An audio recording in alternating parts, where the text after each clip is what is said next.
So guys, today we are at Japan Snake Center, and you know what? It's a very old center. It's a very interesting center, I'm making this intro here in a super nice environment, and so let's go for the whole tour. And just before the institute itself, we have here this beautiful bush viper. It was in a very nice enclosure, by the way, yeah. So let's start with the institute part. This institute part is all about skeletons, as you can see. Rebuilding of snakes, so you don't just, fake snakes, wet specimens, all the wet specimens, true wet specimens, all the skeletons from true snakes that actually existed, and every organs and everything that you will see here is all true, is all real part of snakes, because the main focus of this facility is to dying snakes. So their goal is to see how snakes work, everything that goes with anatomy, their muscles, their nerves, reproductive parts, everything that you can think of when it comes to snakes, and the more scientific part of snakes, sheds and everything. Very interesting. It's very, very interesting to see all these, because you don't see that a lot here. Even here, for example, in Europe, in Belgium, you don't see that much, how all these things, because it's mostly in closed doors, because people don't want to freak out the public most of the time because of that, which I think is a bummer. But also, I can understand, this is not for everyone, and not everyone would be happy to see such things, such as those wet specimens. These are very interesting to see. These are very pretty damn old, if you ask me. Very, very interesting to see, because, as I said, you don't see that a lot in real life, and not even in an institute itself. It's more likely in museums and stuff like that. But actual institute where those snakes may come from it's same institute is very interesting to see, because it's all in place stuff that you will have the chance to see and the chance to visit. I'm gonna let you enjoy a little bit of those parts.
Some aberrant specimen, they hatch at the facility itself, and a goddamn big retic, that they once had in their collection.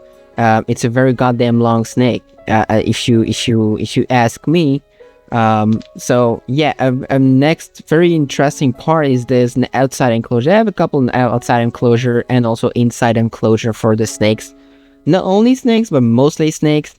Yeah, some pictures, very interesting picture. And as you can see, these are retics, berms, anacondas, green anacondas to be a little more correct, that you will see in those next clips. if you ask me, if you keep a snake like that here in Europe, they're all gonna call it animal abuse.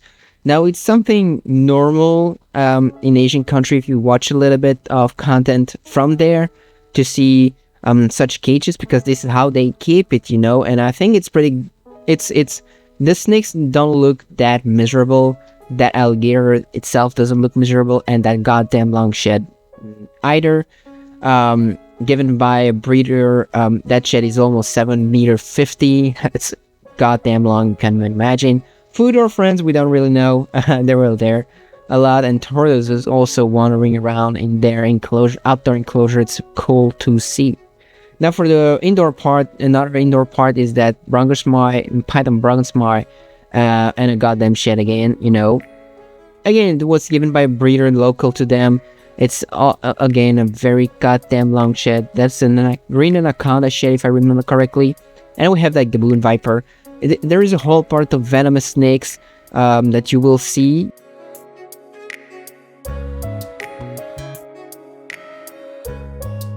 Crotalus atrox, so some western diamondback and everything.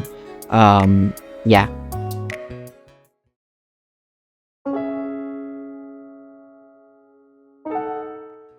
So to give you a little bit of an insight about this awful shed of a green mamba, it was found in a city. It was found wild by someone that left it. And to give you a little information about venomous snakes, here in Europe, for example, you need a permit. Most of the time, you need a permit, and it's very goddamn complicated to get.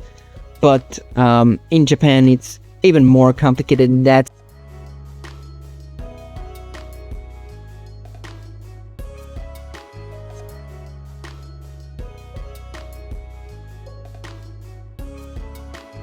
Very interesting move from that snake.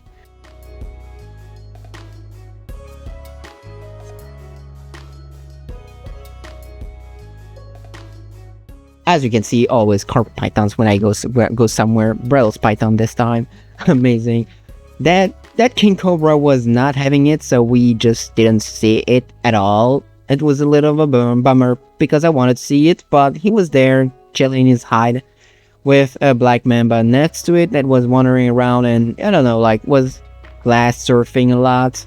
As you will see, those enclosures are all exactly the same for that amethystine pythons, or for that hognose snakes, or that, bronchosmi, python bronchosmi.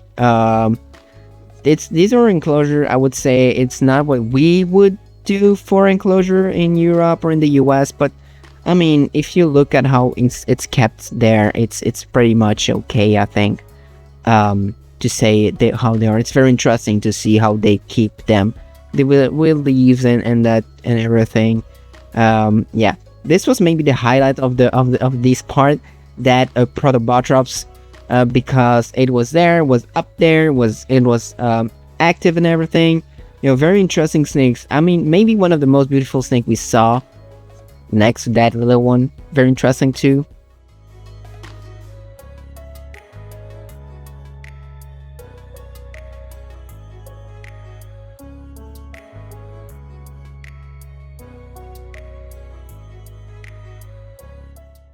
So here we have the last part with snakes. It was all again reticulated pythons, Python natalensis, so African rock pythons, and Python sebia too.